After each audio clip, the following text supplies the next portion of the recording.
शुभ विचार, मेहनत से कमाया धन और सबका हित चाहने वाला मन सदैव आनंदित रहता है।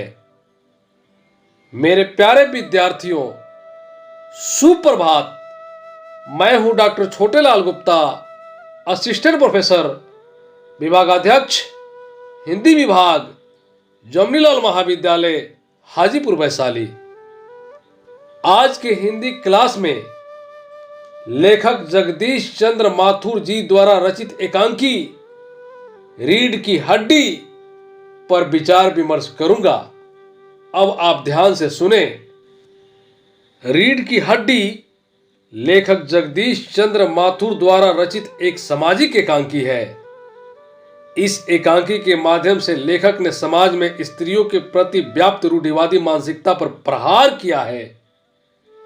लेखक ने दिखाया है कि शिक्षा से स्त्रियों में आत्मविश्वास तथा साहस में वृद्धि होती है और वे अपने सामाजिक दायित्व को भी भली भांति समझती है और उसे निभाती भी है। लेखक जगदीश चंद्र माथुर अपने समाजोन्मुख एवं शिक्षाप्रद एकांकी के लिए विशेष तौर पर जाने जाते हैं। लेखक ने इस एकांकी में कन्या विवाह, स्त्री शिक्षा, स्त्री की वर्तमान सामाजिक स्थिति आदि सामाजिक समस्याओं को उठाया है और इस पर तीखा व्यंग्य भी किया है। इसके साथ साथ माथुर जी ने इसमें दाम्पत्य जीवन के नए मापदंड, वाह्य प्रदर्शन, रंगीली चहल पहल, विद्यार्थी जीवन के उत्तरदायित्वहीन आनंद आदि पर भी करारा व्यंग्य किया है। पात्र परिचय। प्रेमा राम स्वरूप की पत्नी, उमा राम स्वरूप की बेटी जो इस एकांकी की मुख्य पात्र है। गोपाल प्रसाद एक प्रतिष्ठित व्यक्ति, शंकर गोपाल प्रसाद का बेटा, रतन राम स्वरूप का नौकर। उमा प्रस्तुत एकांकी रीढ़ की हड्डी की प्रमुख महिला पात्र है। लेखक ने उमा को आधार बनाकर स्त्री शिक्षा एवं कन्या विवाह से संबंधित परंपरागत एवं रूढ़िवादी सोच पर करारा व्यंग्य किया है। उमा भारतीय कुंवारी लड़कियों की तुलना भेड़ बकरियों से करती है। वह कहती है कि वर्तमान पुरुष प्रधान समाज में स्त्रियों की स्थिति भेड़ बकरियों के सदृश बना दिया गया है। जैसे भेड़ बकरियां उस कसाई की ओर दया याचना की दृष्टि से देखती हुई प्राण दान की भीख मांगती है, लेकिन पसंद आने पर कसाई दान देकर उन्हें खरीद लेता है और उन्हें जबरन मौत के घाट उतार देता है।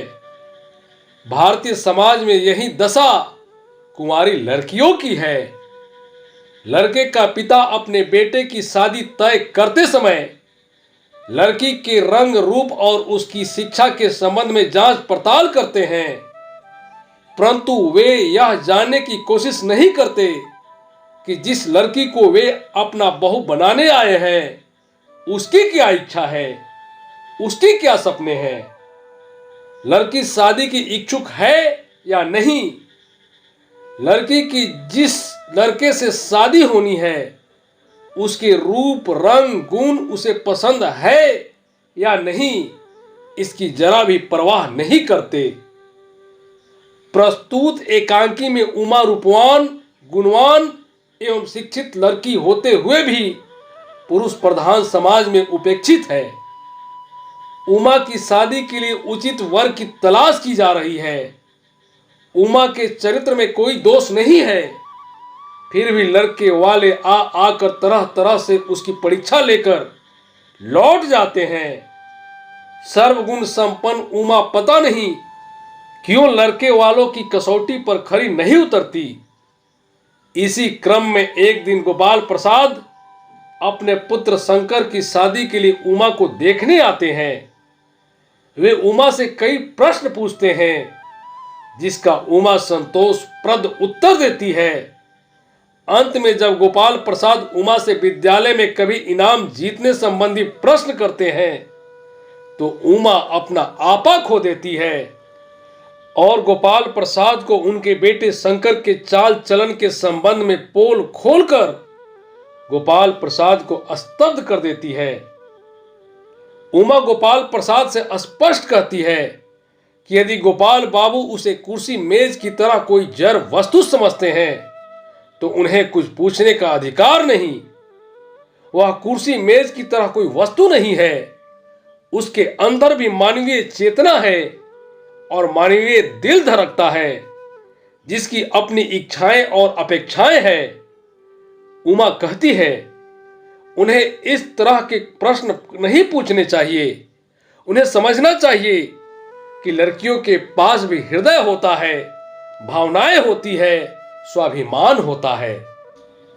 उमा की बातों में हमारे समाज की शिक्षित एवं गुणवान कुंवारी लड़कियों का आक्रोश छिपा है। उन्हें शादी से पूर्व उमा जैसी हालात से गुजरना पड़ता है। इसका दूसरा पक्ष यह है कि हमारे समाज में एक अन्य विडंबना यह भी है कि हर माता पिता को अपने पुत्र के लिए रूपवान, गुणवान, सुशिक्षित एवं चरित्रवान लड़की चाहिए। लड़का भले ही चरित्रहीन, व्यसनी, आवारा और लूचा लफंगा ही क्यों न हो। गोपाल बाबू के पूछने पर कि क्या उसने काले से शिक्षा प्राप्त की है, उमा बेधड़क सकारात्मक जवाब देती हुई कहती है कि मैंने काले से बीए की पढ़ाई की है और ऐसा करके उसने कोई पाप नहीं किया है, कोई चोरी नहीं की है और मुझे भी अपनी इज्जत का ख्याल है। लेकिन आप अपने पुत्र से पूछिए कि वह किस तरह नौकरानी के पैरों पर गिरकर अपनी गलती का पछतावा किया था और वहां से मुंह छुपाकर भाग खड़ा हुआ था। उमा गोपाल बाबू से स्पष्ट शब्दों में कहती है कि घर जाकर पता लगाइए कि आपके लाडले बेटे शंकर की रीढ़ की हड्डी है भी या नहीं है। प्रस्तुत एकांकी में गोपाल प्रसाद की सोच और मानसिकता एक पुरुषवादी सोच का उदाहरण है। गोपाल प्रसाद स्त्रियों को पुरुष के बराबर समान अधिकार दिए जाने के पक्ष में नहीं है। उनका मानना है कि पुरुष का काम है अधिक पढ़ना, काबिलियत हासिल करना और स्त्रियों पर शासन करना। अगर स्त्रियां भी पुरुषों के समान काम करने लगेगी तो गृहस्थी का चलना संभव नहीं हो सकेगा। अतएव स्त्रियों को अखबार पढ़ना, राजनीति करना और व्याख्या देना आदि कार्यों से वंचित रखा जाना चाहिए। गोपाल बाबू का तर्क है कि स्वयं प्रकृति ने भी स्त्री और पुरुष की रचना में अंतर किया है। वे आगे कहते हैं कि मोर के पंख है, मोरनी के नहीं। शेर के बाल होते हैं परंतु शेरनी के नहीं। दोनों का काम भी अलग अलग है। औरत यदि मर्द का काम करने लगे और मर्द औरत का, तो सामाजिक और पारिवारिक विसंगतियां पैदा होगी जो देश और समाज के हित में नहीं है। इसलिए पुरुष को पढ़ लिख कर घर के बाहर का काम संभालना चाहिए और स्त्री को घर के अंदर की जिम्मेदारी उठानी चाहिए। ऐसा करके ही सामाजिक संतुलन को कायम रखा जा सकता है, अन्यथा संसार का बेड़ा गर्क हो जाएगा। लेखक जगदीश चंद्र माथुर रीढ़ की हड्डी एकांकी में वर्तमान समाज में स्त्रियों की दयनीय और मानविक दशा को प्रस्तुत किया है। लेखक चाहता है कि स्त्रियों के प्रति पुरुषों का सोच बदले, उसे भी पढ़ने लिखने का मौका मिले, उसे भी अपना वर चुनने का अधिकार मिले, शादी के समय उसके भी पसंद नापसंद का ख्याल रखा जाए। समाज और राष्ट्र का विकास तभी संभव है जब स्त्री और पुरुष कंधे से कंधा मिलाकर बिना किसी भेदभाव के काम करेंगे।